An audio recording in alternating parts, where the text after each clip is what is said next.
కాలనీలో పడ్డనివ్వరు, మా కాలంలో అసోసియేషన్ ఉంటుందని అడ్డుపడ్డారు. అది అసోసియేషన్ అనేది కాదు, కానీ పక్కన వాళ్ళు అంతా ప్లాన్ చేసుకున్నారు, మీరు తీసుకోవాలి, వాళ్ళు 2 లక్షలు తీసుకున్నాం, 9 లక్షలు తీసుకున్నాం, అంతా 2 ఇస్తా, వాళ్ళని కాలు చేయించే బాధ్యత లేదని వారందరినీ మాకు ఇచ్చారు. నేను ఇన్ని డబ్బులు పెట్టి పోరేపించి పిల్లర్స్ లేపించి ఇంత చేసిన నేను మళ్ళీ ఇంటికి వచ్చి 2 భయం, సిటీలో ఎవరు తెలియదు, అంతమంది వచ్చేసరికి భయమైంది. మా ఆయన అన్నాడు, అన్న వీళ్ళంతా మాట్లాడుతున్నాడు అన్నాడు. మాట్లాడితే ఏం తెచ్చిందా నీకు, ఇది మాట్లాడుకున్నాం సెటిల్మెంట్ చేద్దాం, మీరు ఎంత కొన్నారో ఊడితో కలిపి 12 లక్షలకి ఇస్తా, బయటకు వెళ్ళండి, గొడవలు వద్దు అన్నారు. అట్లనే 2-3 రోజులు ఇచ్చారు.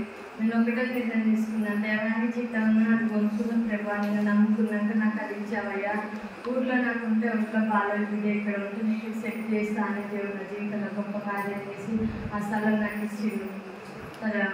జనవరి 1కి స్టార్ట్ చేసిన 3-4 రోజులు ఆఫ్ చేసిండు. అమ్మగారు టైగర్స్ ఫోన్ చేసిన అయ్యా ఇట్లా అనుకున్నాను ప్రార్థన చేసింది. వాళ్ళు స్లాబ్ ఇచ్చినప్పుడు ఆపుతారేమో చాలా భయపడ్డా. ఆడికి ఆపికి ఫోన్ చేసి నిన్న శుక్రవారం నాడు స్లాబ్ పడుతుంది అంటే మహేష్ పని ఆపాలి మాట్లాడుతున్నాను.